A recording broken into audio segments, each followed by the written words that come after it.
Hello friend, इथं ठेवलेला आहे आपण तवा. इथं घेतलेला आहे पुरण. आपल्याला करायचे पोळ्या पुरणाच्या. इथं ठेवलेलं आहे तेल गरम होण्यासाठी भज्यासाठी.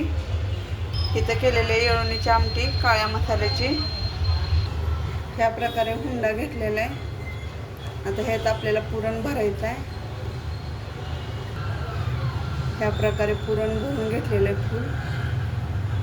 जसं मोदकला करतो ना त्या प्रकारे करून घ्यायचं. सगळ्यांनाच येतात पोळ्या. नागपंचमीच्या पोळ्या कोणी कोणी केल्या नक्की सांगा कमेंटमध्ये. इथं पोलपूटला घेतलेलं आहे कपडा बांधून सुती. आणि इथं आपला हुंडा ठेवलेला आहे. आता मी ह्याची पोळी लाटते.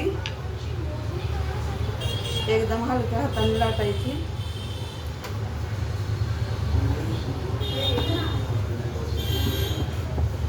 पूर्ण काठ वगैरे सगळं लाटून घ्यायचं. त्या प्रकारे हलक्या हलक्या हाताने लाटून घ्यायची पोळी.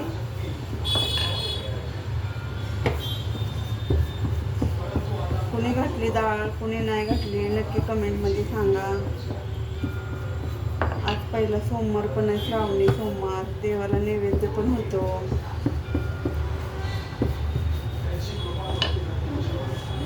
एकदम हलक्या हलक्या हाताने लाटायची.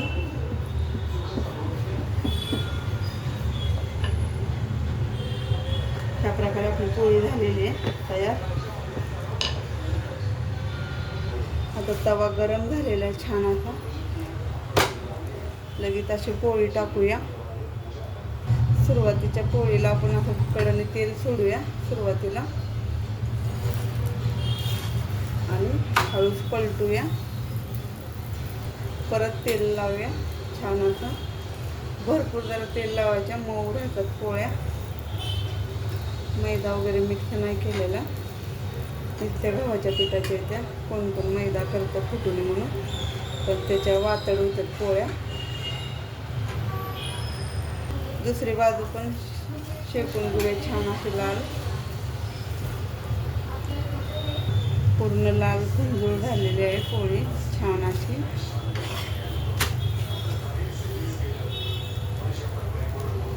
फुगली पण तिथनं वाफ जाते म्हणून, नाही तर छान अशी फुगली पोळी. आता आपण ही पोळी काढून घेऊया. छान अशी भाजलेली आहे.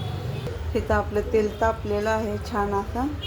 आता आपण ह्याच्यात भजी पण सोडून घेऊया. कांदा भजी आहे.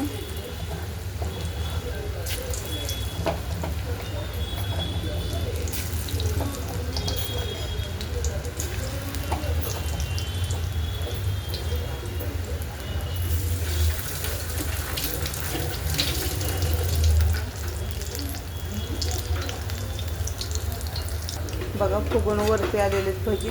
त्याच्यानंतर मी पलटायला लागलेले आहे. छान असे खरपूस भाजून घेऊया.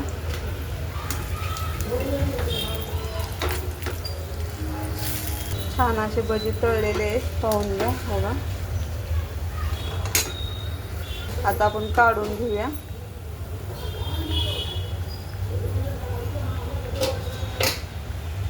लगेच असं गरम तेलामध्ये पापड टाकून घेऊया. बघा हे आपण घरी बनवलेले विकायला पापड कसे छान फुलतात उडदाचे पापड. लगेच काढून घ्यायचे. ह्या प्रकारे आपलं पुरणपोळीचं ताट तयार आहे खाण्यासाठी. आवडला तर लाईक करा, शेअर करा, कमेंट करा. नागपंचमीच्या सर्वांना हार्दिक शुभेच्छा. कसा वाटला मेनू ते पण सांगा उपास सोडायला. धन्यवाद.